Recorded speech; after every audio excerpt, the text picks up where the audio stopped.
ఈ లోకంలో మనము బ్రతకడానికి జ్ఞానం అవసరం. ఇంతకీ ఆ జ్ఞానానికి మూలమేమిటి? ఆ విషయాలను పరిశీలిద్దాం.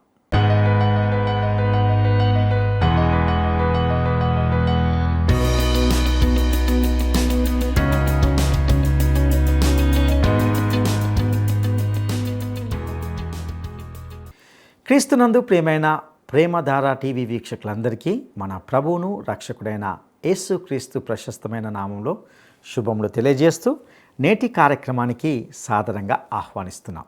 నేటి నుండి మనము 2వ దినవృత్తాంతముల గ్రంథ ధ్యానాలను ప్రారంభించుకోబోతున్నాం. ఈనాటి పాఠంలో మనము 2వ దినవృత్తాంతములు 1-2 అధ్యాయాలను ధ్యానించుకుంటాం. ఇందులో సొలొమోను యొక్క జ్ఞానం, అతని బలం మరియు అతని యొక్క సంపద ఎంపిక మొదలగు విషయాలను గురించి చర్చిస్తాం. దావీదు మరణం తర్వాత సొలొమోను రాజుగా బాధ్యతలు స్వీకరించాడు. దేవుడు అతని రాజ్యాన్ని ఆశీర్వదించాడు. గిబియోనులో పవిత్ర గుడారాన్ని సొలొమోను సందర్శించాడు. గిబియోనులోని బలిపీఠం మీద సొలొమోను యెహోవాకు 1000 అర్పణలు అర్పించాడు. సొలొమోను గిబియోనులో ఉన్నప్పుడు దేవుడు అతనికి కలలో కనిపించి, నీకు ఏమి కావాలో కోరుకో అని అడిగినప్పుడు దేశాన్ని నడిపించడానికి తనకు జ్ఞానం కావాలని ప్రభువును అడిగాడు. అతని మనవి దేవుణ్ణి ఎంతగానో సంతోషపరిచింది. దేవుడు సొలొమోనుకు జ్ఞాన వివేకములతో పాటు ఐశ్వర్యాన్ని కూడా అనుగ్రహించాడు. ఇక 2వ అధ్యాయంలో సొలొమోను తూరు రాజైన హీరాముకు సందేశం పంపడం ద్వారా యెరూషలేంలోని దేవాలయం మరియు తన రాజభవనం నిర్మించడానికి కలప నిమిత్తం సహాయాన్ని అడిగాడు. హీరాముకు సొలొమోనుకు సానుకూలమైన సమాధానాన్ని పంపాడు. దావీదుకు తెలివైన కుమారుని ఇచ్చి సింహాసనంపై కూర్చోబెట్టినందుకు ఇశ్రాయేలీయుల దేవుణ్ణి స్తుతించాడు. ఇక వివరాలను విందామా? ఇప్పుడు మనం 2 దినవృత్తాంతముల గ్రంథం వినబోతున్నాము. దావీదు కుమారుడైన సొలొమోను తన రాజ్యమందు స్థిరపరచబడగా అతని దేవుడైన యెహోవా అతనితో కూడా ఉండి అతణ్ణి బహుఘనుడైన రాజునుగా చేశాడు. యెహోవా సేవకుడైన మోషే అరణ్యమందు చేయించిన దేవుని సమాజపు గుడారము గిబియోనులో ఉన్నది గనుక సొలొమోను అధిపతులందరికీ పెద్దలకు ఆజ్ఞ ఇచ్చాడు. అందరూ కలిసి సొలొమోను వెంట గిబియోనుకు బలిపీఠము వద్దకు వెళ్ళారు. దావీదు దేవుని మందసమును కిర్యత్యారీము నుండి తెప్పించి యెరూషలేమునందు దాని కొరకు గుడారము వేసి తాను సిద్ధపరిచిన స్థలంలో దానిని ఉంచాడు. బెసలేలు చేసిన ఇత్తడి బలిపీఠము అక్కడ యెహోవా నివాస స్థలము ఎదుట ఉండగా సొలొమోను సమాజపు వారు దాని యొద్ద విచారణ చేశారు. సమాజపు గుడారము ముందర యెహోవా సన్నిధి నుండి ఇత్తడి బలిపీఠమునొద్దకు పోయి సొలొమోను దానిమీద 1000 దహన బలులను అర్పించాడు. సొలొమోనును దేవుడు ఎంతో హెచ్చించాడు. సొలొమోను తన రాజ్యాన్ని బలపరుచుకోగలడు, కాని దేవుడు మాత్రమే సొలొమోనును హెచ్చించగలడు. సొలొమోను తనను తాను హెచ్చించుకుంటే దేవుడతణ్ణి క్రమశిక్షణలో పెట్టాల్సి వస్తుంది. 1 పేతురు 5వ అధ్యాయం 5వ వచనం, చిన్నలారా, మీరు పెద్దలకు లోబడి ఉండండి. మీరందరూ ఎదటివాని ఎడల దీన మనస్సు అనే వస్త్రము ధరించుకొనండి, అలంకరించుకోండి. దేవుడు అహంకారులను ఎదిరించి దీనులకు కృప అనుగ్రహిస్తాడు. సొలొమోను ఆరాధిస్తున్నాడు, దేవునికి బలులు అర్పిస్తున్నాడు. దేవుని వాక్కును శ్రద్ధగా ఆలకిస్తున్నాడు. అతని హృదయం దేవుని సేవ వైపే పరిగెడుతోంది. జ్ఞానము కలిగి దేవుణ్ణి సేవించాలని సొలొమోను ఎంతగానో ఉవ్విళ్ళూరుతున్నాడు. దేవుడు సొలొమోనుకు అట్టి కృప అనుగ్రహించాడు. సోదరుడా, సోదరి, నీవు దేవుణ్ణి జ్ఞానమిమ్మని అడిగావా? యాకోబు పత్రిక 1వ అధ్యాయం 5వ వచనం, మీలో ఎవనికైనా జ్ఞానము కొదువగా ఉన్న ఎడల అతడు దేవుణ్ణి అడగాలి, అప్పుడది అతనికి అనుగ్రహించబడుతుంది. ఆయన ఎవరినీ గద్దింపక అందరికీ ధారాళముగా దయచేస్తాడు. ఆ రాత్రియందు దేవుడు సొలొమోనుకు ప్రత్యక్షమై అన్నాడు, నేను నీకు ఏమి ఇయ్యగోరుతావో దాన్ని అడుగు. సొలొమోను మనవి చేసుకున్నాడు, నీవు నా తండ్రి అయిన దావీదు ఎడల బహుగా కృపచూపి అతని స్థానమందు నన్ను రాజుగా నియమించి ఉన్నావు. దేవా యెహోవా, నీవు నా తండ్రి అయిన దావీదునకు చేసిన వాగ్దానాన్ని స్థిరపరచు. నేల ధూళి అంత విస్తారమైన జనుల మీద నీవు నన్ను రాజుగా నియమించి ఉన్నావు.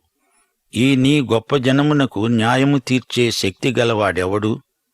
నేనీ జనుల మధ్యను ఉండి పనులను చక్కపెట్టడానికి తగిన జ్ఞానమును తెలివిని నాకు దయచెయ్యి. అందుకు దేవుడన్నాడు, నీవీ ప్రకారము యోచించి ఐశ్వర్యమునైనా సొమ్మునైనా ఘనతనైనా నీ శత్రువుల ప్రాణమునైనా దీర్ఘాయువునైనా అడుగక ఈ నా జనులకు న్యాయం తీర్చడానికి తగిన జ్ఞానము తెలివి అడిగావు. జ్ఞానము తెలివి నీకిస్తున్నాను. అంతేకాదు, నీకన్నా ముందుగా ఉన్న రాజులకైనా నీ తరువాత వచ్చే రాజులకైనా కలగని ఐశ్వర్యమును సొమ్మును ఘనతను నీకిస్తాను. ఆ తరువాత సొలొమోను గిబియోనులోని బలిపీఠమును విడిచి యెరూషలేముకు వచ్చి ఇశ్రాయేలీయులను ఏలుతున్నాడు. గమనించాలి, సొలొమోనును దావీదు కాదు, దేవుడే రాజుగా చేశాడు. దావీదు మనసులో అబ్షాలోము ఉన్నాడు. అతడు రాజైతే దావీదు సంతోషించేవాడు. అందుకే అబ్షాలోముకు ఎట్టి కీడు కలగకూడదని ఆశించాడు. అబ్షాలోము చనిపోయినప్పుడు గుండెలు పగిలిపోయేటట్లు గోడుగోడున ఏడ్చాడు. కాని దేవుడు అబ్షాలోమును కాదు, సొలొమోనును ఏర్పరచుకున్నాడు. సొలొమోను బలహీనుడే, కాబట్టే దేవుడు అతణ్ణి ఏర్పరచుకున్నాడు. దేవుని వాగ్దానం, దేవుని తోడ్పాటు సొలొమోనుకు ఉన్నాయి. దేవుని కృప ఎంతో గంభీరమైనది. సొలొమోను కాలంలో రాజ్యం విభజించబడలేదు. దావీదు దేవుడిచ్చిన వాగ్దానమును నమ్మాడు. అయితే ఆ తరువాత రాజ్యం చీలిపోయింది. గిబియోనులో గుడారమున్నది. మందసాన్ని దావీదు యెరూషలేముకు తెచ్చాడు. కాని అది ఇంకా డేరాలోనే ఉంది. అయితే వీరంతా గిబియోను గుడారానికి వెళ్లవలసిందే. అక్కడే బలిపీఠం ఉంది. ఈ బలిపీఠం యేసుక్రీస్తు శిలువను చూపుతుంది. దేవుని దగ్గరికి ఆషామాషిగా రావటానికి వీల్లేదు. యేసు శిలువ లేనిదే దేవుని సన్నిధిలోకి ప్రవేశం లేదు. 1 పేతురు 3:12 ప్రభువు కన్నులు నీతిమంతుల మీదను ఆయన చెవులు వారి ప్రార్థనల వైపునను ఉన్నవి. కీడు చేసే వారి ప్రార్థనలు ఆయన వినడంటే వినడు. క్రీస్తునందలి కృపను కనికరాన్ని అంగీకరించిన వారే దేవుణ్ణి సమీపించగలరు. ప్రియ సోదరా సోదరి, నీవు దేవుణ్ణి సమీపించాలంటే యేసు శిలువ ద్వారానే రాగలవు. మరో మార్గం లేదు. అందుకే సొలొమోను గిబియోనులోని గుడారాన్ని సందర్శించాడు. అందలి బలిపీఠాన్ని సమీపించాడు. ఆధ్యాత్మికంగా ఈ విషయంలో ఎంతో జాగ్రత్త వహించాడు. దేవుని దగ్గరికి రావాలంటే ఇత్తడి బలిపీఠాన్ని సమీపించక తప్పదు. మందసం దగ్గరికి నేరుగా వెళ్లడం కుదరదు. శిలువను సమీపించకుండా తండ్రిని చేరటం అసాధ్యం. ఇదే దేవుడు ప్రతిష్ఠించిన మార్గం. సొలొమోను కాలంలో బలులు ఎన్నెన్నో అర్పించబడినవి. నేలమీది ధూళి రేణువులంతమంది. అబ్రాహాముకే కాదు, దావీదుకు కూడా ఈ వాగ్దానం దేవుడు చేశాడు. నీ సంతతి అసంఖ్యాకులవుతారు. సముద్ర తీరాన ఇసుక రేణువులంతమంది. సొలొమోను తనకు జ్ఞానమే కావాలని అడిగాడు. ఈ ఆలోచన సొలొమోనుకు ఎక్కడ్నుంచి వచ్చింది? 1 దినవృత్తాంతములు 22:7-8 వరకు 11, 12 మళ్లీ జ్ఞాపకం చేసుకుంటే ఇది అర్థమవుతుంది. దావీదు సొలొమోనుతో అన్నాడు, నా కుమారుడా, నేను నా దేవుడైన యెహోవా నామ ఘనత కొరకు ఒక మందిరాన్ని కట్టించాలని నా హృదయమందు నిశ్చయం చేసుకొని ఉండగా యెహోవా వాక్కు నాకు ప్రత్యక్షమై పలికింది. నీవు విస్తారముగా రక్తము ఒలికించి గొప్ప యుద్ధాలు జరిగించిన వాడవు. నీవు నా నామమునకు మందిరమును కట్టించకూడదు. నా సన్నిధిని నీవు విస్తారముగా రక్తము నేలమీదికి ఓడ్చావు. నా కుమారుడా, యెహోవా నీకు తోడుగా ఉండునుగాక. నీవు వర్ధిల్లి నీ దేవుడైన యెహోవా నిన్ను గూర్చి సెలవిచ్చిన ప్రకారముగా ఆయనకు మందిరము కట్టించెదవుగాక. నీ దేవుడైన యెహోవా ధర్మశాస్త్రమును నీవు అనుసరించున్నట్లుగా యెహోవా నీకు వివేకమును తెలివిని అనుగ్రహించి ఇశ్రాయేలీయుల మీద నీకు అధికారము దయచేయునుగాక. ఇది దావీదు ప్రార్థన. సొలొమోను తన తండ్రి అయిన దావీదు ప్రార్థన విన్నాడు. జ్ఞానం ఎంత ప్రధానమైందో తెలుసుకున్నాడు. అందుకే తను దేవుణ్ణి జ్ఞానమిమ్మని అంతగా అడిగాడు. సొలొమోను జ్ఞానవాంఛను దేవుడు ప్రశంసించాడు. దేవుడు జ్ఞానంతో పాటు సొలొమోనుకు ఐశ్వర్యం కూడా ఇచ్చాడు. ప్రజలను పరిపాలించడానికి కావలసిన జ్ఞానం ఇవ్వమని అడిగాడు. అదే దేవుడిచ్చాడు. అయితే సొలొమోను ఆధ్యాత్మిక వివేచన కోసం అడిగాడా? అడగలేదు.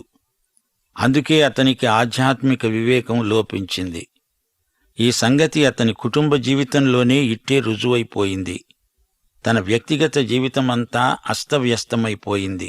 శోచనీయం.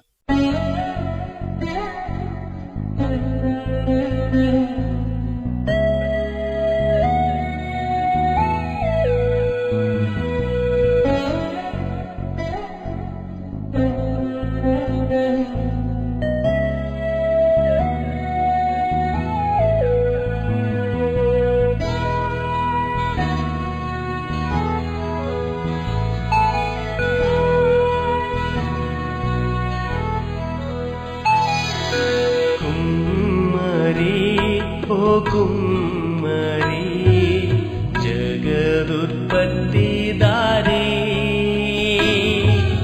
చీకటమన్నైన నా వంక చల్లగా చూడుమాయా,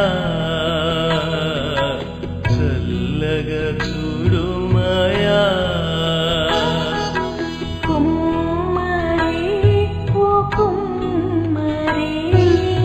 జగదుత్పత్తిదారి చీకటమన్నైన నా వంక చల్లగా చూడుమాయా, చల్లగా చూడుమాయా.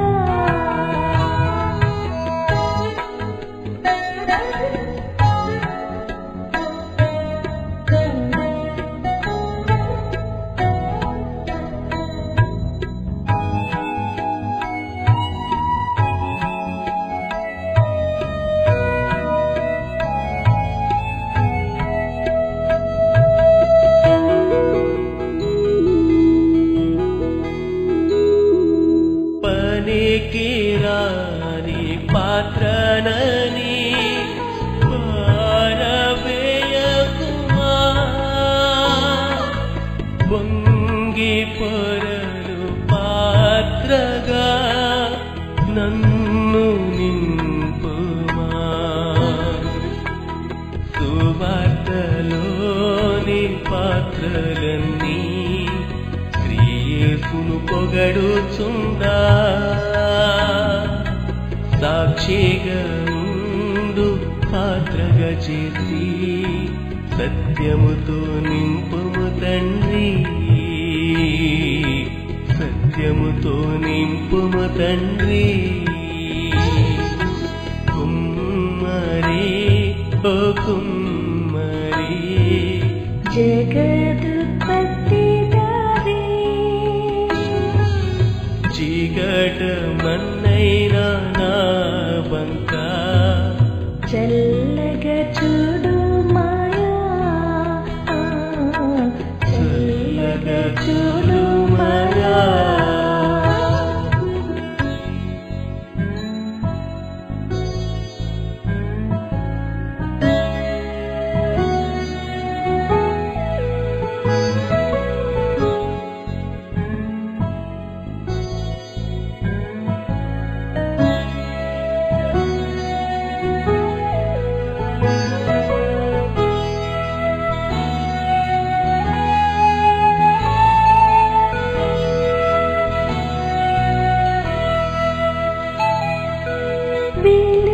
విలువలేని పాత్రను నేను, కొనువారు లేరెవ్వరు.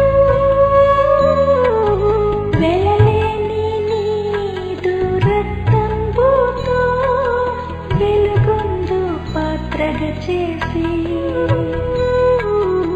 ఆటంకంబుల నుండి నన్ను తప్పించి ఎల్లప్పుడు కావుమయ్యా,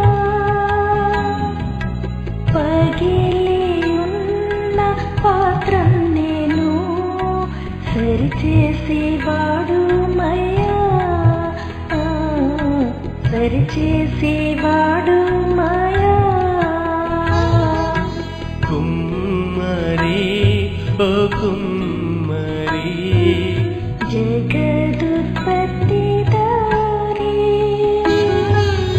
చీకటమన్నైన నా వంక చల్లగా చూడు మాయా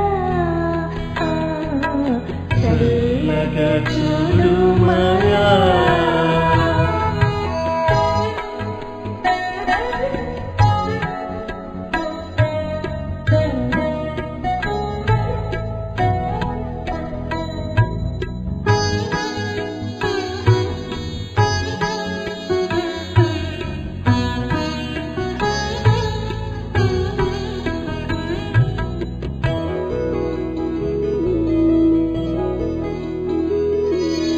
లోకాశతో నిండి ఉప్పొంగుచు మార్గంబునే తప్పితి మనుషేచ్ఛలన్నీయుం స్థిరమనుచునే మనశాంతి కోల్పోతేనే పోగొట్టుతున్న పాత్రయనుచు పరుగెత్తి నిను పట్టితి ప్రాణంబు నాలో నున్నప్పుడే నీ పాదములే పట్టి నీ పాదములే పట్టి కుమ్మరి ఓ కుమ్మరి జగదుత్పత్తిదారి చీకటమన్నైన నా వంక చల్లగా చూడు మాయా చల్లగా చూడు మాయా కుమ్మరి ఓ కుమ్మరి జగదుత్పత్తిదారి చీకటమన్నైన నా వంక చల్లగా చూడు మాయా చల్లగా చూడు మాయా 14వ వచనం. సొలొమోను రథాలను గుర్రపు రౌతులను సమకూర్చాడు. 1400 రథాలు, 12,000 గుర్రపు రౌతులు. వీరిలో కొందరిని అతడు రథాలుండే పట్టణాలలో ఉంచాడు. కొందరిని తన రాజసన్నిధిలో ఉండడానికి యెరూషలేములోనే ఉంచాడు. రాజు యెరూషలేమునందు వెండి బంగారాలను రాళ్లంత విస్తారముగా, సరళమానులను షెఫేలా ప్రదేశమున ఉన్న మేడి చెట్లంత విస్తారముగా సమకూర్చాడు. సొలొమోను గుర్రాలను ఈజిప్టు నుండి దిగుమతి చేసుకున్నాడు.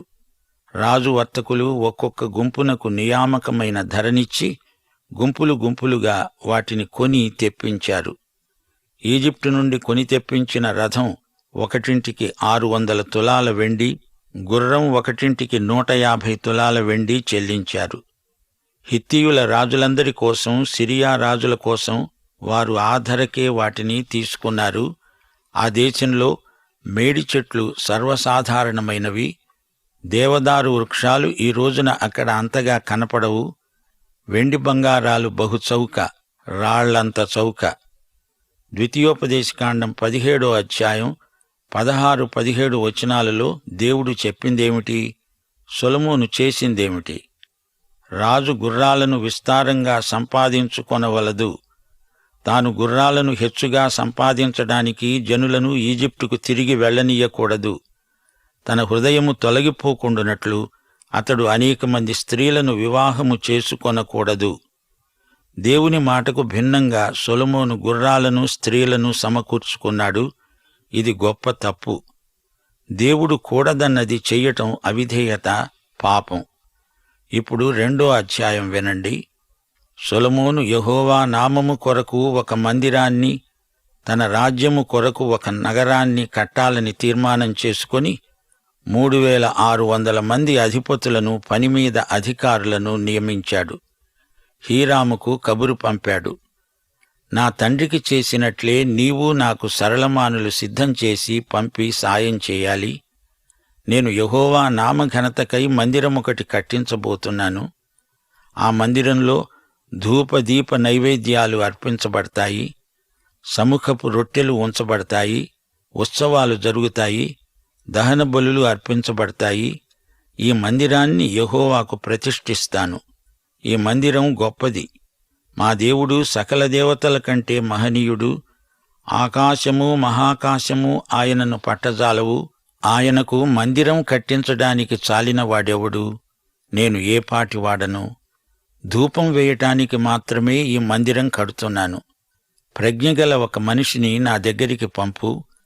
నా తండ్రి నియమించిన వారు యూదాదేశంలో యెరూషలేములో నాకు కొందరున్నారు.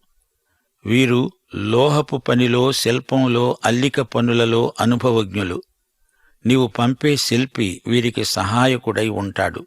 లెబానోను మానులు మీ పనివారు నేర్పుగా కొట్టగలరు. సరళ, దేవదారు, చందనపు మానులు లెబానోను నుండి నీవే మాకు సరఫరా చెయ్యాలి.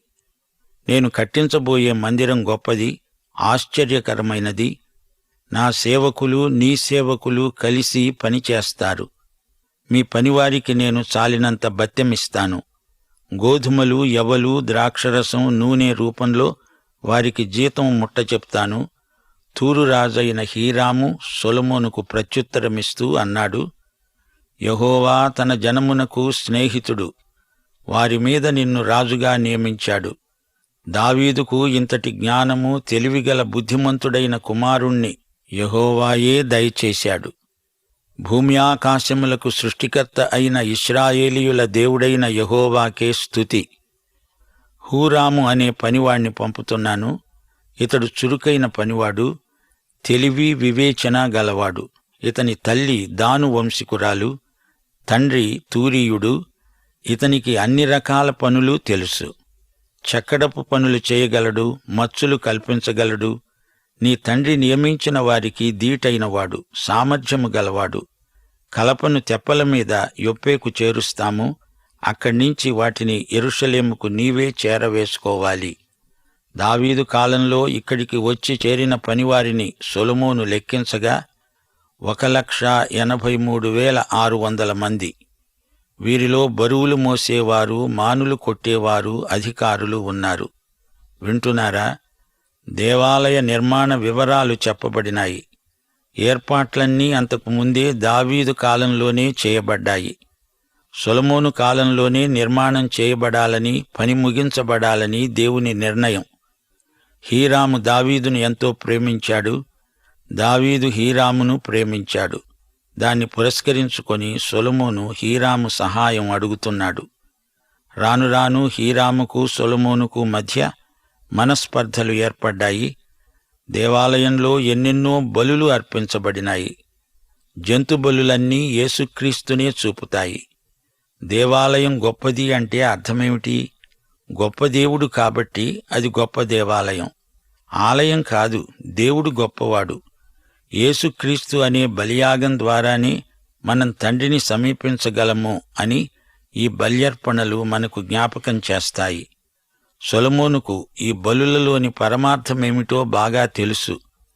దేవుడు హస్తకృతమైన ఆలయాలలో నివసించడని కూడా సొలొమోను ఎరగనివాడు కాడు. ప్రియ శ్రోతలు, గ్రహించండి. నీవు గుడి కట్టించి ఇవ్వకపోతే దేవుడు నిరాశ్రయుడవుతాడు అనుకుంటున్నావా? పాత నిబంధనలోని దేవాలయం బలులు అర్పించడానికే ఉపకరించింది. దేవాలయమంతా యేసుప్రభువునే సూచిస్తుంది. ఆ మాటకొస్తే యూదేతరులు తమ దేవతా విగ్రహాలకు ఇంతకంటే ఎక్కువ ఖర్చు చేసి గొప్ప గొప్ప గుళ్ళు, గోపురాలు నిర్మిస్తారు. ఎఫెసులో డయానా గుడి ఎంతో పెద్దది. పిరమిడ్లు మాత్రం మామూలువి అనుకుంటున్నారా? కాని యూదుల దేవాలయ భావన వేరు. ఇశ్రాయేలు ప్రజలు ఎక్కువగా వ్యవసాయదారులు, రైతులు. అందుకని శిల్పులను పరాయి దేశాల నుండి సొలొమోను రప్పించాడు. మృత సముద్రం నుండి మధ్యధరా సముద్రం వరకు, ఎస్ట్రెలోన్ లోయ నుండి మెగిద్దో వరకు ఎన్నో వ్యవసాయ క్షేత్రాలు నేటికి కానవస్తాయి. ఎక్కువ మంది శిల్పులు లేరు, రైతులున్నారు. అందుకే హీరామురాజు శిల్పులను చెక్కడపు పనివారిని పంపించాడు. లెబానోను దేవదారు వృక్షాలు నాణ్యతలో ఎంతో ప్రసిద్ధికెక్కినవి. చేతి పని చాకిరీ చేసేవారు అసంఖ్యాకులు. అందరూ కలిసి ఎంతో గొప్ప పని చేశారు. సొలొమోను పరిపాలకుడు, ఆరాధికుడు, వ్యవహార దక్షత గలవాడు. ఇతర రాజులతో లావాదేవీలు నడపడం మొదలైన విషయాలలో ఎంతో నేర్పు గలవాడు. సోదరీ సోదరులారా, 2 దినవృత్తాంతములు 1-2 అధ్యాయాలలో సొలొమోను పరిపాలన జ్ఞానాన్ని అభ్యర్థించిన సొలొమోను దేవాలయ నిర్మాణానికి అతడు చేసిన ఏర్పాట్లు ఎలా కొనసాగాయో విన్నాము. 2వ అధ్యాయం 12వ వచనంలో అన్యుడైన హీరామురాజు ఏమన్నాడో గుర్తించారా? ఇశ్రాయేలు దేవుడు కేవలం ఒక జాతికి మాత్రమే దేవుడు కాడని, ఆకాశాలను భూమిని చేసిన సృష్టికర్త అని సాక్ష్యమిచ్చాడు. పాఠం ఇంతటితో సమాప్తం. మన ప్రభు అయిన యేసుక్రీస్తు వారి కృపాబాహుళ్యము, మన తండ్రి అయిన సత్య ఏకదేవుని ప్రేమ, ఆదరణకర్త అయిన పరిశుద్ధాత్మ అన్యోన్య సహవాసము మనకందరికీ సదాకాలము తోడై ఉండునుగాక. ఆమేన్.